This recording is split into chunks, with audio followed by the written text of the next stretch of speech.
to another episode of Curt Stuff. Backstory. I'm very tired and I feel like crap. Jake and I work completely opposite schedules, so I stay up all night writing, and then he shows up very early in the morning, because that's when he wakes up. So I'm on like 4 hours of sleep, and this is the third video we've done today, because we're trying to get a bunch done at once.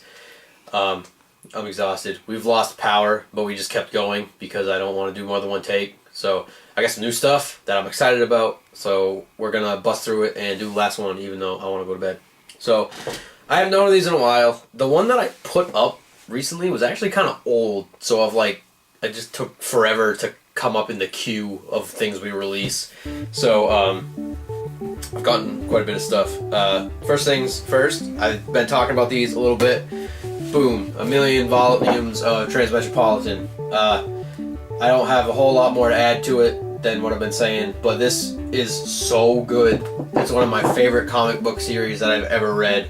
I don't know if I said this in the old video, but on the first volume, it's like one of the best graphic novels I've read since Watchmen. And I usually hate when people say that, because that's usually the sign that it's generic, but that is 100% serious to me. I think this is so good. I love the characters, and I love Spider Jerusalem and his assistants and the side characters, the art.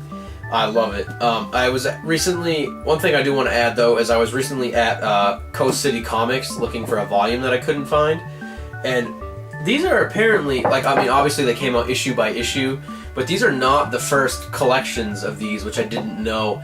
They have, in their used section, they had a bunch of them, but they're a lot smaller. Like, the panels are smaller, and they're like, super thin versions. And I almost bought a bunch because they were used and cheap, but I didn't, because one of my favorite things about this series is I love the experience of reading it, because everything is drawn really big and then shrunk down, so there's so much detail in each panel. So I like having the bigger panels to like read and check out. And then also the paper in these is like super pulpy, like thick paper, and it's just really kind of cool. I've never read a lot of comics like that, so it's a really cool way to experience reading them with like the story. And so this is volumes 3, 4, 5, 6, and 7. I have the other ones ordered and they're gonna come, so I can't wait to do, finish the series and talk about it. What are you laughing at? You said pulpy, that's just funny. Pulpy paper. I probably won't cut that out because this makes it better to edit. Book after that, I went to a pro wrestling show a couple weeks ago with Dalton and Sam from Conquer Kingdoms, and they always have these like independent vendors that are trying to like peddle their old wrestling stuff, and I got Foley is Good, the second autobiography by Mick Foley. I love Mick Foley. He's one of my all-time favorite people I look up to, heroes, whatever you want to call it. And this was cool because this was the last book of his that I don't own. So now I have hardcover sleeve, versions of all his books. And so I'm really excited to get the last piece of the collection. So that's cool. It's always awesome when you complete a collection because you have to stop looking. You get to look at it on the shelf. It's dope. A few video games. Fable 3. I did a review kind of the Fable Anniversary that came out, and I just beat that recently. I haven't even touched this. I've never played it. Haven't played it yet. It was like $6, and I love Fable 1, so I'm gonna play. I haven't played Fable 2 either, so that's why I haven't, because I kind of want to play Fable 2 first, but I haven't bought it yet. On the GameCube, Mario Kart Double Dash. I love this game. I think as far as Mario Kart games go, this is like one of the least favorites, but this is quite possibly my favorite one. I actually just got a perfect clear on it a few days ago. Been playing it all the time. Super fun. Love it. Love GameCube. Boom. Done. Also on GameCube and last video game, Tony Hawk's Pro Skater 4. I talk about skateboarding all the time. It seems to come up. I love Tony Hawk games. I love skate games. I love skateboarding. I can't skateboard because I am fat and I have a bad back. But I love doing it virtually. So this is another great game. I might do a whole little Tony Hawk review sometime once I get the last couple that I used to have but don't have anymore. So that's cool. We'll do CDs now. I got Beastie Boys, License to Ill. This is a great album. It's a rap album, obviously, Beastie Boys, but pretty much every song on this is really good. It's like a springtime CD for me. That's why I was like inspired to finally pick it up. I've heard it a million times before, but for some reason I just associate these songs with, like, springtime. So it was like super cool to buy it, listen to it. I've heard it all before, but glad I finally own it. Next, The Satanist by Behemoth. This album is super good. I wasn't even a huge Behemoth fan before this came out. Mike loves them, and so I listened to them with him, and I like them. But this is a really good album, and the story behind it is even kind of funny and cool to me. The singer of Behemoth is like, you know, they're a death metal band, and they're like anti-religion, anti-Christian, so they're always getting targeted. You know, they're from Norway, I believe. So they're always getting targeted by, Christians and evangelists and stuff. And then their singer got throat cancer, and like evangelists had a field day with it. They were like, this is because of everything you said against God, and now God is punishing you, and you're gonna die. He gave you cancer. You know, a lot of those crazy Christians that like to think that God gives bad people cancer. But then he made a full recovery and called their newest album The Satanist, which is like the best like FU story ever. And it's such a good album. Like, not only is the story behind it funny, like the album totally just backs it up. It's super creepy. There's like, it's like half of it's written in Latin, and there's like horns and trumpets and like creepy guitar lead, and really good. The quality and tone is insanely good. Love it. You should definitely pick it up. One little side bit that was funny about it is I went to Bull Moose on the day that this came out, and I was like, gotta pick it up, new Behemoth. And so I went there and I had it in my hands, and then I was like looking at DVDs, and that was when I saw that season 4 of Family Matters came out. So I actually put down The Satanist by Behemoth to pick up the new Family Matters season. I don't really know what that says about me, but whatever. I ended up going back a few days later and buying it.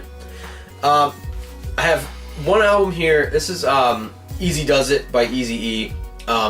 Great album. I'm not going to say much about this for a certain reason. I also, which is in my car, so I can't do it, but I bought Ethel for Zaggin, which is Niggas for Life backwards by NWA. These are both really good albums, but I'm not going to say much about them because I love NWA. I'm like super white and nerdy, but I for some reason love NWA, and I think their history and story is really cool. So I'm going to do a whole video about my NWA stuff and kind of their story because it's super interesting to me. So we'll do more of that later. The rest of these are DVDs, and I've picked up quite a few. Recently, I picked up season 1 and 2 of Trailer Park Boys and season 3. I'm trying to buy all these, and they're for such a long time. These were only released in Canada, so anything that's like international is always crazy expensive, and it was always like $45 for a season, and I was like, there's no way I could ever buy that. But now they finally have some better distribution, and these are more reasonably priced. They're still $20 for each season, which is pretty good. So I'm slowly kind of accumulating those. I don't have Netflix, so I don't watch them on Netflix. But this is one of my favorite shows of all time. This is so funny. I can't recommend this highly enough. If you haven't seen Trailer Park Boys, you need to get on that, especially considering 95% of Americans now have Netflix and you can just watch it as part of your subscription. So get on that. Comedy gold. This, Office Space. I don't really have much to say about it. Insanely great movie. One of my favorite comedies. If you've never seen it, you need to see it. Mike Judge, dude who did King of the Hill and Beavis and Butthead. I think wrote and directed this. I know he directed it. I don't know. I think he wrote it. Super funny, super good. I haven't even opened this one yet. One Floor of the Cuckoo's Nest. Such a good movie. I don't even have a lot to say about it. I haven't even seen it in years, but I love this movie. If you've never seen it, you need to see it. It's one of Jack Nicholson's best performances. This movie is so good. It really messes with your head the first time you see it, and it's really good. Couple other weird ones. They're promoting for WrestleMania 30, and so they're selling like box sets. So I got DX One Last Stand and NWO The Revolution documentaries boxed together. This sucks. This is the worst wrestling DVD I've ever watched. It's not even about DX as a whole. It's about like the third incarnation of DX, and it sucks. It's the worst thing. Worst. Such a bad... Like, the thing about wrestling is that every wrestling fan is so nostalgic, so when something comes along that's like super awesome and changes, you know, wrestling like DX did, people want it back. They miss it. And because everyone in wrestling, the writers are giant whores, every few years they'll bring it back and they'll try to feed into the, you know, history of it. They've done that with DX 3 times. This was the last time they did it, and it sucked. It was horrible. Triple H and Shawn Michaels are both in their like 50s now or something, and they're trying to act like young punks, and it's just like ridiculous and stupid. Plus, I don't know this for sure, but Sam told me that Shawn Michaels has found God, so all the jokes are like super corny, like they're not perverse or anything, and it's just super dumb. I wouldn't watch this again, ever. This was pretty good. This is not one of the best wrestling documentaries I've ever seen, but NWO was really cool, and it was kind of cool to see the full history of that. This was like done without like some of the guys in NWO, so it's like old footage collected. So it was kind of like half done. It could have been better, but it was still pretty cool, especially if you like NWO. What else we got? This is awesome. 15 martial arts movies. If you didn't know this, Dalton and I love Kung Fu. He loves it more than I do, but I still have a really good place in my heart for Kung Fu. And the best thing about this is it was just $5 for 15 movies. And a lot of times when you're at, you know, Walmart or the bargain bin or wherever, when you see 8 or 10 or 15 movies in a box set, you're like, those movies suck. Like, you know they suck because they've put them all in one box set, $5 for all of them. This is not necessarily the case with Kung Fu, because Kung Fu movies are old and Chinese, and most of them are in public domain, so they can just load up Kung Fu and martial arts box sets with really good Kung Fu, and because it's free to have the rights to, they can put it out super cheap, and a lot of companies will do it as like make a quick buck. But this has some of the greatest, you know, Kung Fu movies in it. It has, you know, Jackie Chan, Bruce Lee, and Sonny Chiba, and it has some of my favorite Kung Fu movies like The Street Fighter and Jackie and the 36 Crazy Fists. And but one of the reason I bought it though is because it has my all-time favorite, like, go-to bad Kung Fu movie, and that is The Crippled Masters. That movie, if you watch any Kung Fu movie that I ever recommend you, watch Crippled Masters. It is so cool and unique. They took actual disabled guys that know Kung Fu. One of them does not have legs and one of them does not have arms, but they learned Kung Fu, and they just do, you know, they have their own style based upon the limbs that they do have, and it's just about them, and they work together, and it's just a really funny and like pretty offensive actually, because it's so like China in the 70s, no one cared about people with disabilities. So, but really good movie, really cool to see what those guys are capable of, you know, considering they have, you know, they're missing half their limbs. Insanely awesome. Best Kung Fu movie ever. Captain Phillips. This is really random, and there's a reason that I own this. I had really no desire to see this. I do love Tom Hanks, one of my favorite actors, but I didn't really care about this, but my dad really wanted to see this. And he doesn't collect movies, but he knows I do. So sometimes if he wants to see a movie, he'll buy it and watch it, and then be like, you can just have that, because it's just going to sit around and, you know, get broken if I keep it. So he bought it, gave it to me, I watched it. Really good. The only thing, I don't know if Captain Phillips is from, I know he's from New England, so I don't remember if it's like Maine or Vermont or New Hampshire or whatever. But the only thing I didn't like about this was his accent. Like, nobody can ever seem to get that New England accent. You know, you watch like Stephen King movies or this, and he sounded more Australian than from New England to me. But other than that, the movie was really good. You know, good action kind of suspense movie. I would watch it again. I recommend it. Next is Mutagen Mayhem Ninja Turtles. This is the newest collection of the 2012 reboot episodes that are out on DVD. I don't know how much I've said about Ninja Turtles in the past, but I absolutely love Ninja Turtles. One of my favorite things ever. I love every incarnation of Ninja Turtles in its own way, every reboot, every medium of Ninja Turtles, and but I especially love this one. They are so patient with the characters and introducing things, and they don't rush into it. They're not trying to do it quickly or rehash your favorite characters to make money. Very good, love it. This only has like 6 episodes on it, but they're really good, so cool. Next up is season 1 of The Simpsons. I didn't like The Simpsons when I was younger. I don't think I was like old enough to get a lot of the humor in it, but Jake loves The Simpsons. One of my best friends also loves The Simpsons, like owns every season, and they're like re-putting these out and selling them again. There's only like $10, so I bought it. The first season is super weird if you haven't seen it. The animation is really like low, and the voice acting is not great, but it's still really cool. It's always crazy to me how offensive and groundbreaking this show was when it came out, because now it seems so tame. But the other thing about this is, like, this show, there was nothing like The Simpsons when it came out. So the first season has some really weird episodes, like where they're not really even funny. Like, it's just a collection of events that could happen to any middle-class American family. Some of them aren't funny at all. Some of them are absurd, but overall it's really good.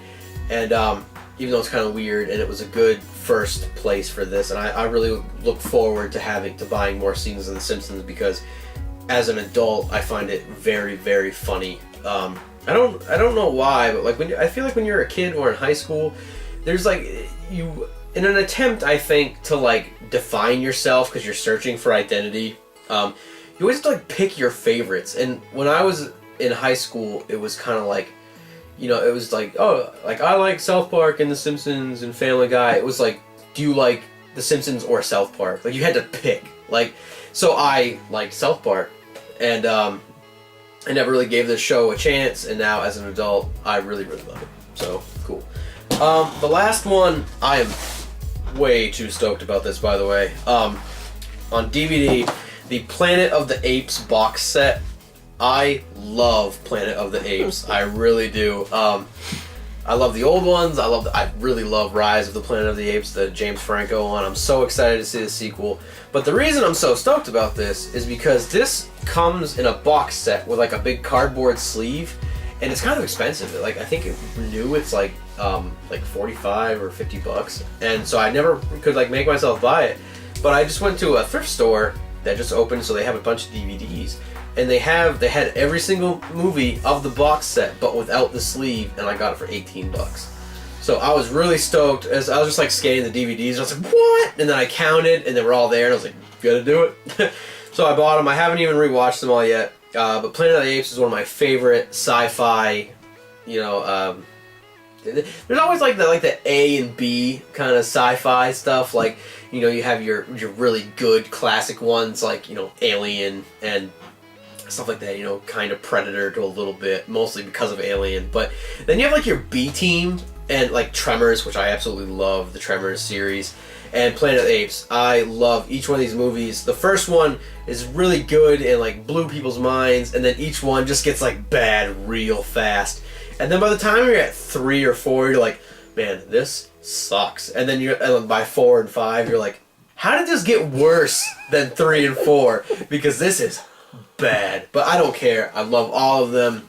I'm going to take like a whole day and just watch these all day and into the next day, because I haven't seen these since 2009. It's been a very long time since I've seen these. I was, summer 2009. They were all on Netflix for a while, so I watched them when I had Netflix in college. But that's it. So thanks for checking it out. That's all the new stuff I have for now. I'm trying to do these videos like, I'm trying to make them better and more efficient. I'm trying to do them more often so I don't have a pile of stuff. But we get busy, and we're working on so much stuff at once that this little thing I do doesn't always get the full attention that I wish I could give it, where I do a bunch of videos. I'm trying not to ramble too much, but I'm rambling now, so I'm going to cut it. And thanks for checking it out. You can find Conquer Kingdoms on Facebook, Tumblr, YouTube. Please subscribe on all those. Follow us, whatever. You can follow me on Twitter if you're more interested in the dumb stuff that I do.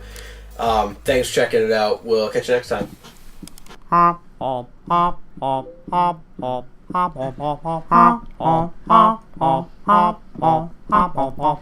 Curt had some stuff, he showed you that stuff. Curt had some stuff, that was cat stuff.